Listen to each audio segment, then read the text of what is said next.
大家好，欢迎来到知定讲堂。我们今天很难得了，又再度请到余茂春博士到我们节目来。余博士好。曹先生好。那余博士，我想也许有些人以前没看过我们节目的，我再稍微介绍一下啊。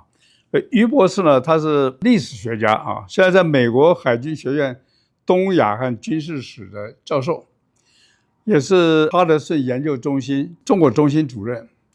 以及胡佛研究所客座研究员。余博士最有名就是在川普第一任的时候，担任这个国务卿蓬佩奥的这个中国政策规划首席顾问啊。那么他对川普对中的这个政策有非常大的影响力，因为这个余博士呢对中国了解很深，研究很深入啊，所以他发表很多文章著作，其实对整个美欧对中国的了解跟政策的形成都是非常有贡献的人物啊。那么所以今天我们请余博士到节目来，正好余博士的这个哈德逊研究所 Hudson Institute 如何准备应付后中共的中国，后中共就是中共垮台了以后，这个中国应该怎么样的这个因应。那么我想这个大家对这个应该很有兴趣。不过首先请教一下，您认为大概中共什么时候会垮台？这个东西就是说中共这个政权呢，它这个垮台不垮台，什么时候垮台，怎么垮台，它实际上不是我们这个研究的重点。但是呢，这个任何一个政权，像中共这样的集权政府，垮台的可能性和因素都非常多。就说大家作为一个负责任的这个民主社会，应该是要做好准备，因为一个集权的中国当然是非常不好的，但是一个集权之后突然垮台之后的中国，大家都没有准备的中国，那可能会更糟糕。所以说这个是一个政策规划，实际上这个呢也并不奇怪，因为什么呢？你看所有的这个民主国家转型，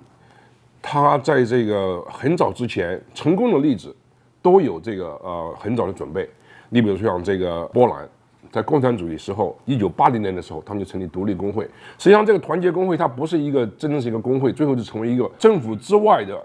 一个对未来波兰社会后共产主义时期的一个设计的一个非常好的一个契机。所以你看，在波兰的共产主义垮台之后，突然垮台之后转型非常顺利，捷克也是这样的。那么苏联的俄罗斯这个准备就不是充足，所以到最后有很多像什么休克疗法呀、病急乱投医的那么一个角度，所以说这个准备不够。那么中国这个政府呢，这个在美国的政策圈子里面，像做这些研究的，在军事上很多。你比如说，对每一个国家，它都有这个所谓的战争计划。美西战争之后，1898年之后，那么美国就已经做好了战略准备，就是假想未来跟日本在太平洋战争计划，所以它有很多战争计划，所谓的 War Plan。那么最有名的就是 Plan Orange， 就是橙色计划。那么 War Plan Orange 就在1898年之后就开始形成。那么果然40几年之后，珍珠港的时候，那个就用上了。40几年前对，这个不明显就是说一定要发生。但是如果说这一次发生之后该怎么办？那么你看，像中国这种集权专制的社会，它一旦垮台之后，那么要做的事情很多，可能发生的事情也很多。你比如像这个在新疆、像西藏地区，那么民族复仇这种东西很多。那么还有在中国的各个社会有非常多的这个社会的不公正，那么对共产党的这些官员怎么处理像罪大恶极的这些人，怎么样去防止一个公平的合理的这个清算，这个东西很重要。还有一个中国社会它有很多所谓的无产阶级专政的机器，公安、警察、特务这些机构怎么办？再加上这个共产党这个社会是建立在一些巨大的谎言之上的，他把真相都抹杀了。一个没有真相的社会要走向民主、自由、开放的社会是很难的。所以说你看东德这些国家，共产党垮台之后，他首先开放的就是他的这个秘密警察的这个档案，像 Stasi 这些档案，对自己过去的一个经历有一个比较清醒的认识。南非种族隔离之后，他首先建立的是一个真相与和解委员会，所谓的 Truth and Reconciliation Commission， 对中国也很有启发作用。你比如说大跃进究竟死了多少人？谁是文化大革命的真正的罪魁祸首？天安门广场死了多少人？这个新冠溯源这个原因在什么地方像这些等等这些东西，要对历史、对人民、对社会有一个交代。有了这些交代之后，那么社会才能够进步，才能前进。那么当然，我们这个研究报告很重要的一点就是，除了这些共产党突然垮台之后的临时的措施的应对的方案之外，还有很多。你比如说这个社会转型正义最终的达到的就是要走向一个宪政。中国这个社会宪政是50以来老百姓的这个愿望，所以你看50运动就德先生、赛先生所以说呢，怎么样实现民主，实际上这里面也有很多学问的。那么我们是在美国，美国是最早的一个现代民主社会，所以我们非常希望就是能够利用美国的经验、台湾的经验帮助中国大陆饱受共产主义统治的中国人民，怎么样建立一个这个宪政制宪委员会，怎么选举，怎么样的这个比例算是通过，简单多数还是绝对多数这个东西呢有很多规则。那么最重要的一点就是要还主权于人民要让人民来决定。大家说是不是美国想把美国的价值观强加给中国人民？这也不是，你知道吗？在这个很多情况下是需要这个各个国家民主国家团结起来一起做事情的。那么比如说像德国法西斯突然垮台之后，那么是由美国、英国、法国这些国家共同把这个纳粹德国重新建立起来，对以前的纳粹党员怎么处置这个东西就会有。日本被美国打败之后，那么美国代表国际社会强加给日本一个宪政、一个宪法，那么日本人民完全接受这个呢，政权由专制向民主公开社会转型的一个非常重要的一个步骤。那么我们这个研究呢，主要是就研究这些问题。这个研究呢，当然不见得很多人其实上是误解了，他觉得我们是不是要这个马上策划推翻中共？不是我们的重点因为中共它这个政权它有很多不合理性，它的垮台我觉得是必然的。那么我们就要对这种必然的垮台做好准备。我倒是在准备让它垮台。中共垮台不垮台呢，要由中国人民自己来决定。可是你要灌输一些观念给他们。我就想说，其实1948年这个世界人权宣言已经讲了，就是主权在民了，对不对？所以说台湾就是台湾人的，那么同时讲呢，山东应该是山东人的，四川四川人的，对。最近那个纽约法拉盛不是举行上海独立嘛？上海人上海人了，应该宣导这个观念，叫主权在民嘛，人民自决。对，这个曹岩你说的非常对，非常对。这个启蒙运动以来最重要的一个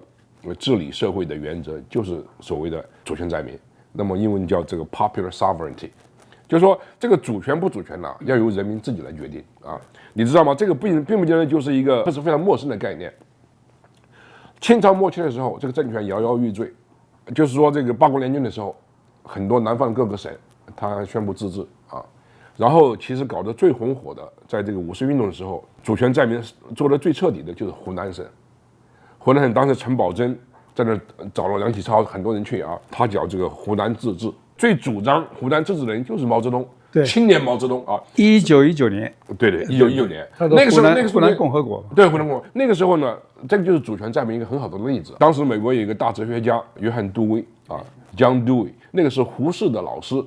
那么胡适在哥伦比亚大学的老师，那么胡适当时是北大校长，所以他把这个杜威呢请到中国去。杜威对这个事情很重视。当然，湖南说是自治共和国，那么他觉得呢，这个中国呢，当时很有可能发生像美国这样的一个联邦制，就不是完全独立，当然各个州大家一起来，但最重要的原则就是主权在民。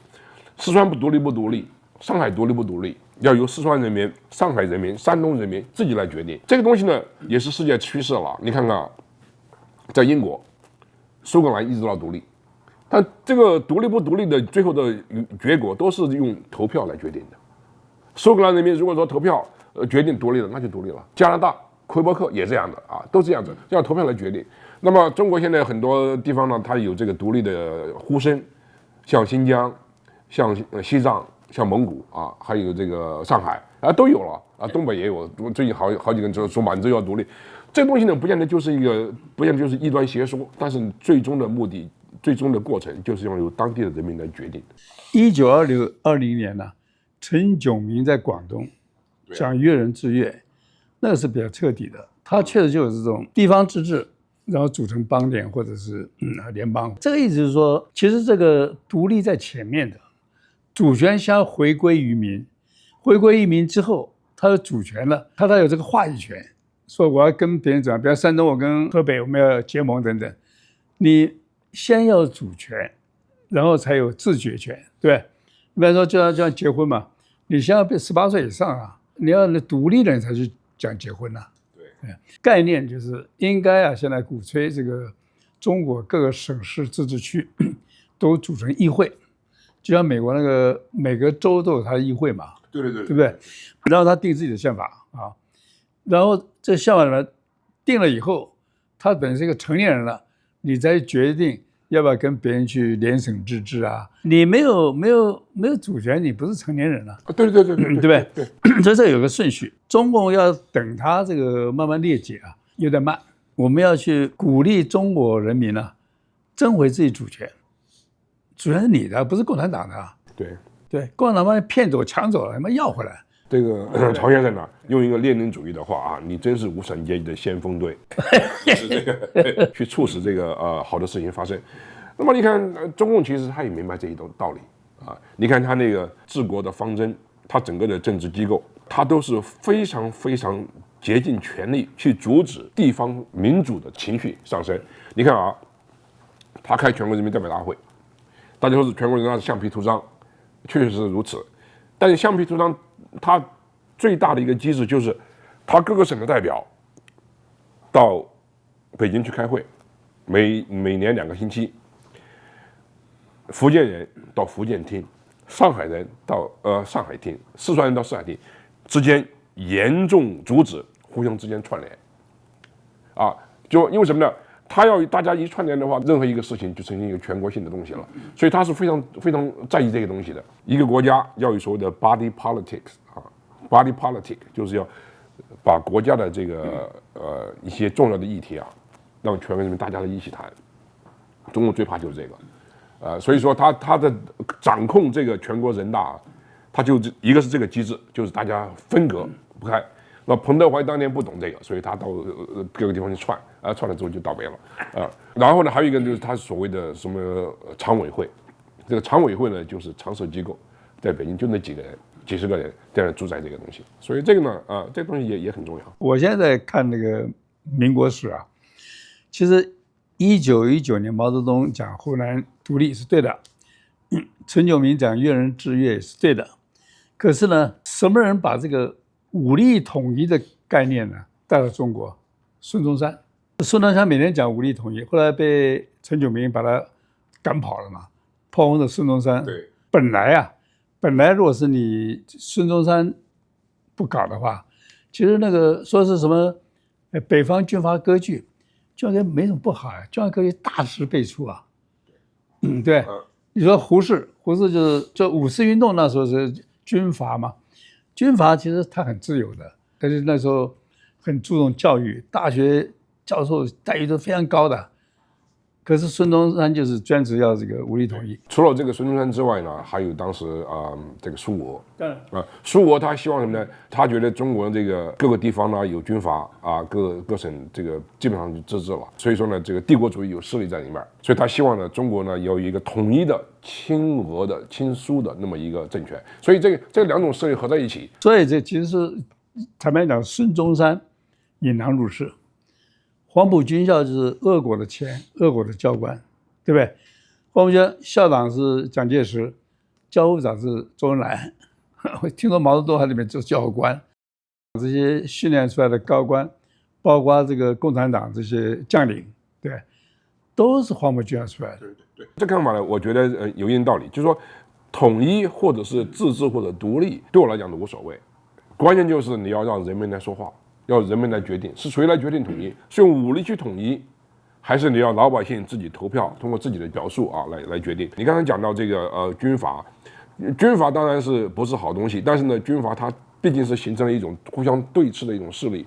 它有一种竞争的关系啊，它有一种 competing states system， 就像欧洲一样。近代欧洲它之所以能够兴起，在过去500-600年以来，很大程度上就是这种之间各个国家之间这个民族国家互相竞争。互相竞争的话，你要搞好经济，你要搞好军事，在很多方面你要吸引人才，还要在各方面要胜人一筹。当时你比如说阎锡山在山西，他是模范省长，对啊，对啊，做得很好啊，对，当然也有很多不好的军阀啊。但总的来讲，什么张作霖、张学良在东北，他也做的还是蛮不错的。但是总的来讲，军阀当然他是军人出身的，军阀有很多这个非常不好的野蛮的武力方面的东西，它形成一种格局。我在海军官校这个教了几十年的书，我其中最有印象最深的一门课就是这个北洋军阀时期，我就那么10几年的时间，有趣的，我开了一堂课，当然比不上春秋战国时候呢啊，有趣啊，很有趣啊！你看很多思想，很多这个先进的人才。复旦大学有个很有名的教授，当然他写了一本书叫《普天之下》，讲到就是中国历史上几千年以来，他分析了这个统一和分裂之间社会进步的这个程度，结论是非常令人吃惊的。就大统一的时候，大一统的时候，社会就停滞了，发展了。我是了解为什么，因为你大一统之后，你要统治啊，第一个你需要老百姓笨，不要想太多。第一个科举是让你去走求官之路啊，平常的文字狱啊，就是杀民间这种异议人士，控制你啊，你那人越蠢啊，越笨越好控制。所以这个一统之后，为了控制他愚民，结果这智能就降低。我是觉得这个道理就很清楚。对。对啊。